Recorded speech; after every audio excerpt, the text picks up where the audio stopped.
주전 6세기에 그리스의 우화 작가인 이솝이 전하는 이야기를 한 가지 나누겠습니다. 어느 날 어떤 부자가 하인에게 명령을 했습니다. 내일 귀한 손님이 오시니 세상에서 가장 좋은 음식을 준비하라. 돈은 얼마가 들든지 아끼지 말아라 이야기했습니다. 다음 날 손님 앞에 차려진 음식은 놀랍게도 전부가 다 소의 혀로 만들어진 음식들이었습니다. 이것을 보고서 주인은 화를 냈습니다. 아니, 내가 가장 귀한 음식을 준비하라 했거늘 어찌 죄다 다 혀요리뿐이더냐. 그러자 하인이 대답을 했습니다. 세상에서 가장 귀한 것은 말하는 것입니다. 혀가 없으면 사람은 짐승이나 다를 바 없습니다. 말을 가지고서 진리를 전하고 사람을 위로하며 사회를 세우게 됩니다. 그러므로 세상에서 가장 귀한 것은 말이니만큼 혀로 만든 음식을 준비한 것입니다 하는 겁니다. 이제 며칠이 지났습니다. 이번에는 주인이 반대로 명령을 했습니다. 이번에는 세상에서 가장 천한 것으로 음식을 준비하여라. 자, 음식을 준비했는데요. 주인이 보니까 이게 웬일입니까? 하인은 이번에도 잔뜩 혀로 만든 요리만을 내왔습니다. 이것을 보고 주인이 펄쩍 뛰면서 말했습니다. 그리고 따졌습니다. 그러자 하인이 대답합니다. 예, 인간의 말이야말로 가장 천한 것이 될 수도 있습니다. 함부로 내뱉으면 사람을 상하게 하기도 하고 가정을 깨트릴 수도 있으며 사회를 무너뜨릴 수도 있습니다. 그러니 가장 천한 것도 역시 혀이기에 이렇게 했습니다. 이렇게 대답했다는 이야기입니다. 간단한 이야기입니다만은 참 깊이 생각할 만한 주제를 다루었습니다. 혀는 다 같은 것이겠습니다만은 우리가 어떻게 말하느냐에 따라서 이 혀가 가장 귀하게 될 수도 있고 가장 천하게 될 수도 있는 것을 우리도 몸소 이미 느끼고 있습니다. 또 동시에 어떻게 말하느냐에 따라서 그 사람이 고귀한 인격으로 높여질 수도 있고 아니면 낮은 인격으로 추락할 수도 있음을 우리가 잘 알고 있습니다. 유대인의 탈무드에서도 인간의 언어 사용에 대한 귀한 교훈이 많이 있습니다. 그 중에 한 가지를 나누는데요. 한 번은 어떤 제자가 랍비에게 물었습니다. 스승님, 왜 하나님께서는 우리에게 2개의 귀와 2개의 눈을 주셨는데 어째서 혀는 하나만 주셨겠는지요? 물었습니다. 그러자 랍비가 대답하기를 이미 하나만 있어도 이렇게 사람들을 곤란하게 만드는데 만일 혀가 2이었다면 세상은 진작에 망했을 것이니라. 이렇게 대답을 했다는 것입니다. 또 비슷한 이야기가 있는데요. 어떤 사람이 말을 합니다. 여보게, 혀야말로 가장 무서운 무기일세. 그러니까 듣던 사람이 반박을 했습니다. 아닐세. 칼이야말로 더 무서운 것 아니겠는가? 자, 이 이야기를 옆에서 랍비가 듣고 있다가 이 논쟁을 이렇게 정리했습니다. 아닙니다. 칼은 오직 가까운 사람만을 해칠 수 있지만은 혀는 저 멀리 있는 사람까지도 죽일 수 있습니다. 그러기에 혀가 가장 무서운 무기입니다. 이렇게 말했다고 합니다. 역시나 촌철살인의 교훈이 아닐 수 없습니다. 그런데 성경에서도 우리에게 똑같은 교훈을 들려주고 있습니다. 잠언 18장 21절을 보면 죽고 사는 것이 혀의 힘에 달려있다 이렇게 말씀합니다. 그런가 하면 야고보서 3장 2절에서도 말하기를 우리가 다 실수가 많으니 만일 말에 실수가 없는 자라면 곧 온전한 사람이라 능히 온 몸도 굴레 씌우리라. 이렇게 이야기합니다. 그래서 만일 우리도 나 자신을 삼가고 스스로를 이 말에 있어서 통제할 수 있다면 그야말로 높은 인격에 도달한 성숙한 인격이라고 생각하게 됩니다. 한편 우리의 언어 생활에 대해서 심리학자 토마스 A. 해리스는 인간의 삶의 모습에 대해서 4가지 태도로 설명을 했습니다. 인간이란 상호적인 교류를 통해서 살아가고 있기에 그는 이 연구를 교류 분석이라 칭하였습니다. 그 4가지를 한번 들어보십시오. 인간의 교류 관계에 있어서 첫째는 자기 부정과 타인 긍정입니다. 또 둘째는 자기 부정과 타인 부정입니다. 그런가 하면 셋째는 자기 긍정과 타인 부정이요. 넷째는 자기 긍정과 타인 긍정의 태도입니다. 자, 이것을 풀어서 말하는 그의 표현으로 이야기한다면요. 첫째는 자기 부정과 타인 긍정의 태도인데요. 그는 이렇게 말합니다. I'm not okay, but you are okay. 무슨 의미입니까? 나에 대해서는 자신이 없습니다. 그렇지만 상대방의 것은 부럽습니다. 그래서 여기서 자기 비하적인 태도와 언어가 나옵니다. 그래서 나는 무엇이든지 안 된다고 합니다. 나로서는 이 세상 살기가 힘들다고 합니다. 둘째 태도는 I'm not okay, you are not okay 입니다. 나는 괜찮지 않고 그대도 괜찮지 않다는 태도로서 여기서 온통 주변에 대한 부정적인 시각에 의해서 절망과 냉소적인 말이 나옵니다. 가장 좋지 않은 태도라고 할 수 있습니다. 말하기를 이런 세상에 무슨 희망이 있겠냐고 합니다. 참으로 안타까운 그런 태도입니다. 셋째로 I'm okay, you are not okay 이런 태도인데요. 나는 괜찮지만 그대는 괜찮지 않다라는 심리입니다. 그래서 타인에 대해서 비난과 조롱의 말이 나옵니다. 도대체 너는 왜 그것밖에 되지 않느냐고 이렇게 비난하는 날카로운 마음을 가집니다. 그런가 하면 넷째로 I'm okay, you are okay 의 태도입니다. 그야말로 자신에 대해서도 타인에 대해서도 따뜻한 태도와 말이 흘러나오는 그런 마음가짐입니다. 그래서 이 사람은 말하기를 나는 오늘 실수를 했다. 그렇지만 괜찮다. 그리고 그대도 최선을 다했다라고 말합니다. 그런가 하면 다른 상황에서 내 생각에도 일리가 있다. 사실 나는 다른 생각을 가지고 있지만 우리 함께 이 문제를 같이 고민해 보자라고 쌍방을 다 긍정하는 태도입니다. 이런 점에서 볼 때 바울의 다음과 같은 말이 연결되어 떠오릅니다.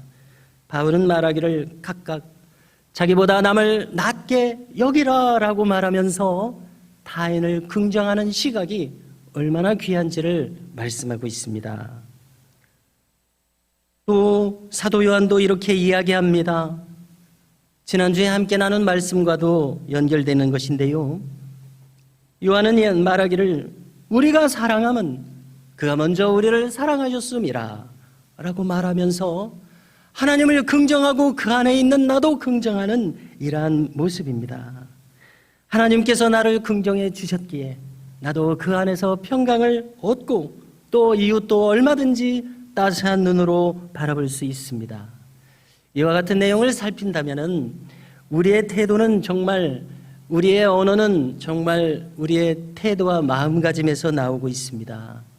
그리고 여기서 더 깊이 나아간다면 우리의 태도의 근원은 얼마나 우리가 하나님의 크고 깊고 넓으신 사랑을 몸소 깨달았느냐에서 오고 있음을 깨닫게 됩니다.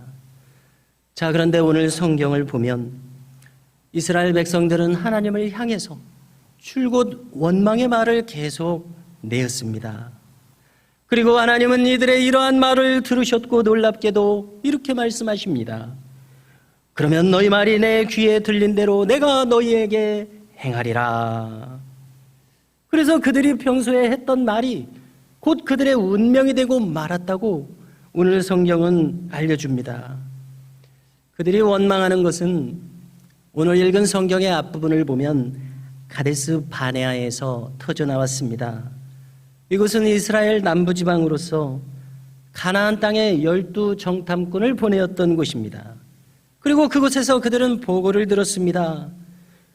보고를 듣고 그들은 당장 말하기를 우리가 벌써 애굽 땅에서 죽었거나 이 광야에서 죽었으면 좋았을 것을 이라고 하면서 두려워 벌벌 떱니다. 그리고 그들은 또한 이끌고 있던 모세도 늘 원망하고 불평한 바 있었습니다. 홍해 바다를 맞닥뜨렸을 때에 그들은 당장 모세를 향하여 눈을 번쩍 뜨고 말합니다. 어디 애굽에 매장지가 없어서 우리를 이곳에 끌고 와서 이 광야에서 죽게 하느냐 이렇게 말했습니다.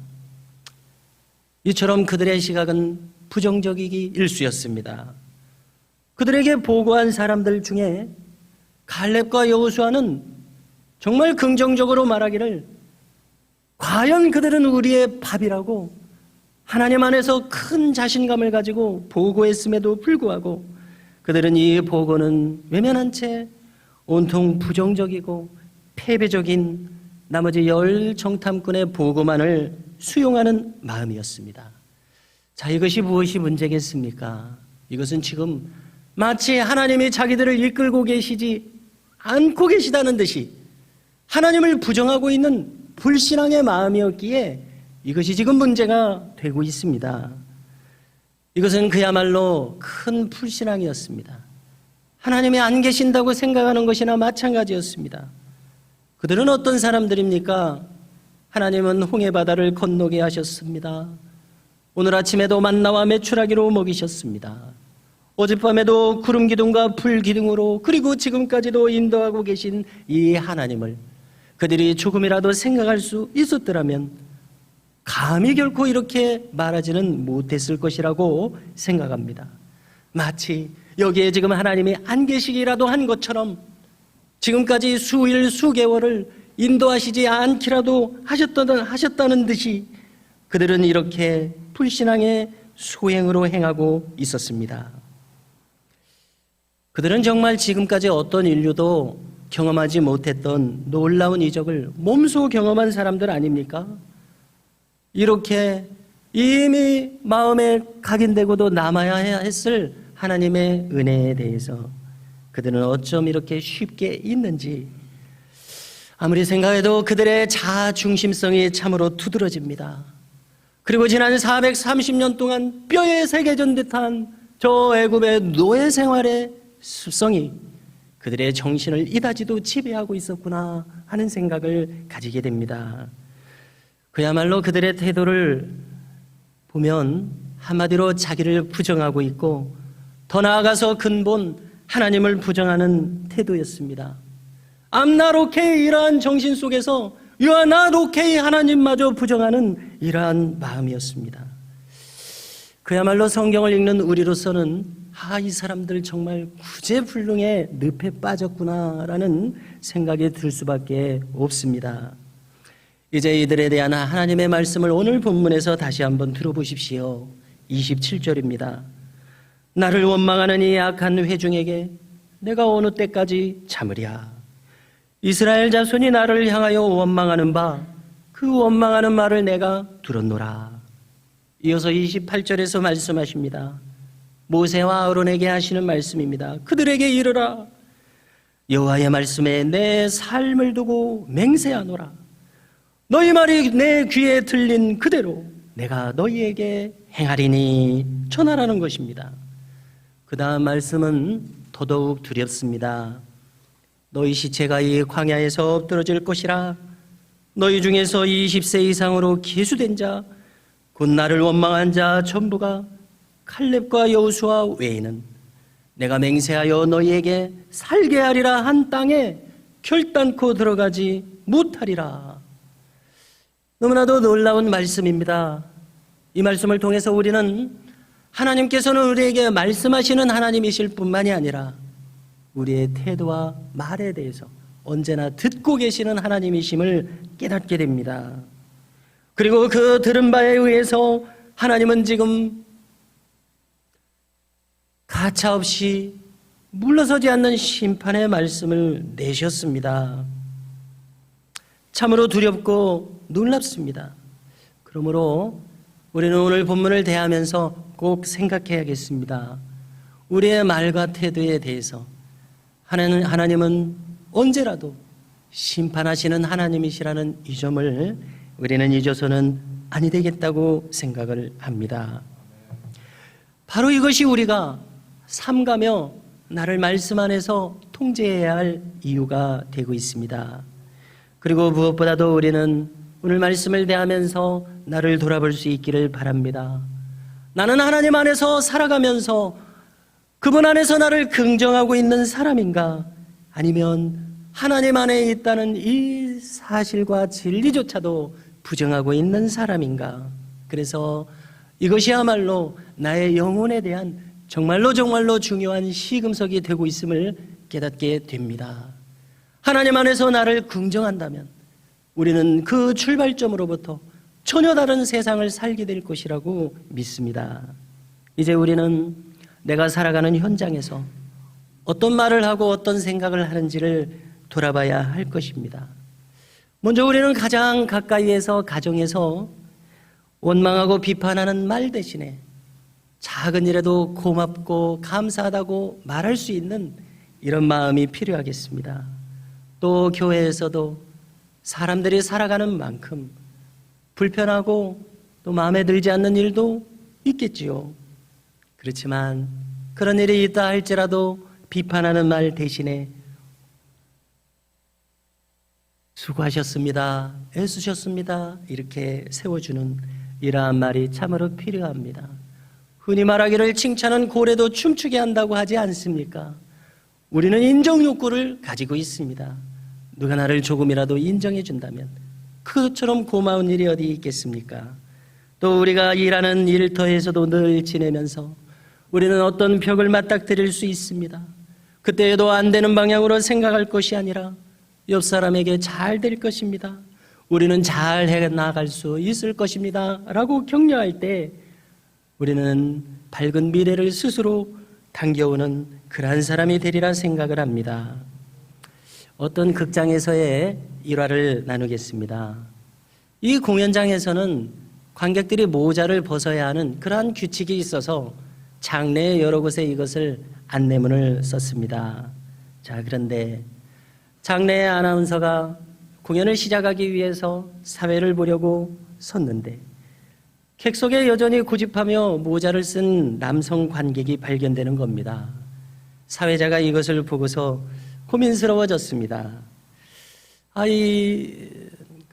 모자를 벗어서 함께 이 공연이 이루어지도록 해야 되는데 고민하다가 이렇게 이야기를 했습니다.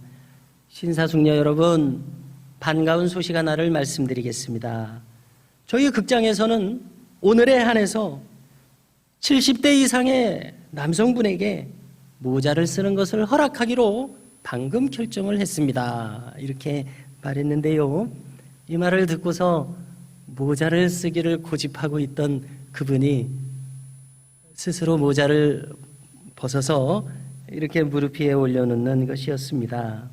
한번 생각해 보십시오. 만일 그 아나운서가 그를 직접적으로 자극하는 말을 했더라면 그는 곧 자기인 줄 알아보고 불쾌해졌을 것입니다. 더 나아가서 격동했을지도 모릅니다. 그러나 완곡하고 부드럽게 그의 마음을 스스로 움직일 수 있는 말을 함으로써 스스로 벗도록 했고 그가 부끄럽지 않도록 배려했습니다. 무례한 상대방에 대해서도 존중하는 말을 하면서 그의 마음을 누그러뜨릴 수 있다면 이 얼마나 지혜로운 대처이겠습니까? 이 이야기를 대하면서 잠언 15장 1절 말씀을 떠올리게 됩니다. 유순한 대답은 분노를 쉬게 하여도 과격한 말은 노를 격동하느니라. 골로새서 4장 6절 말씀도 정말 귀한 말씀입니다. 너희 말을 항상 은혜 가운데서 소금으로 맛을 냄과 같이 하라.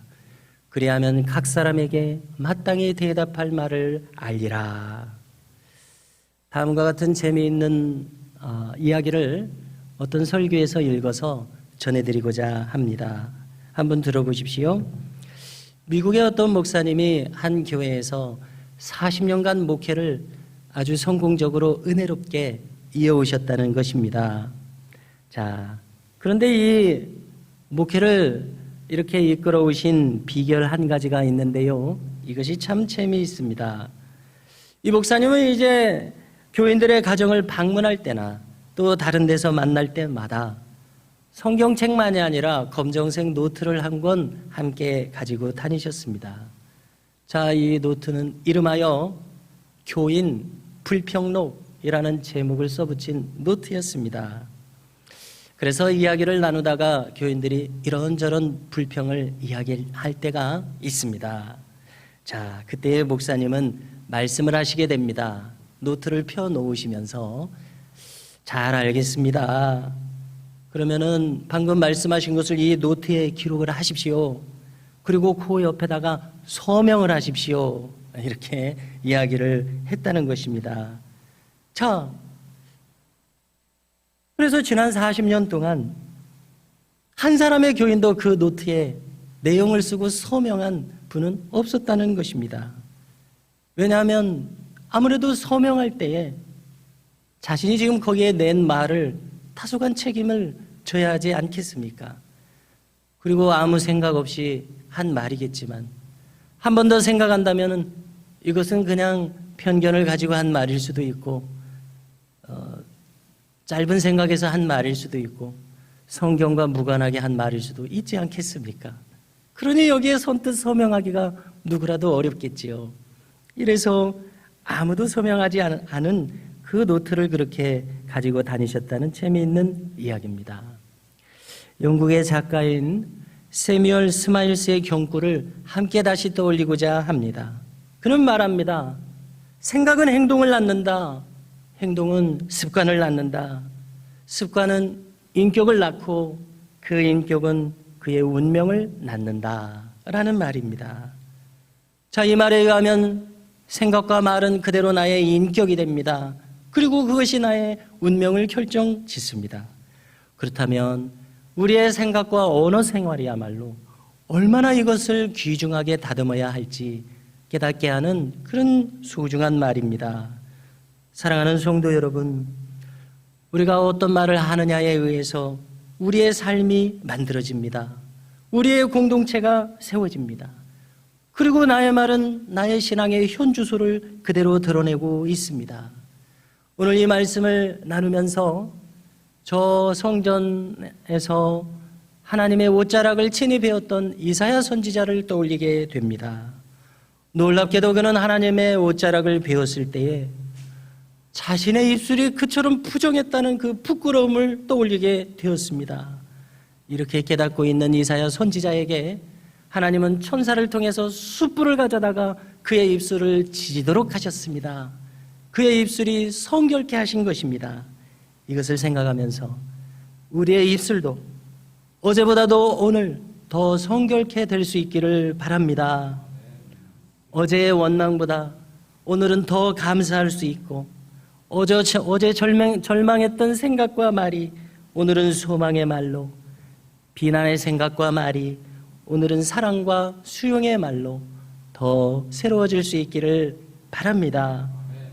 이러한 마음으로 우리가 변화되어 간다면 하나님께서도 네 말이 내 귀에 들린 대로 행하리라 라고 하실 때에 우리가 은혜를 향하여 나아가는 이 마음을 보시고 우리의 삶을 널리 축복하시리라고 믿습니다.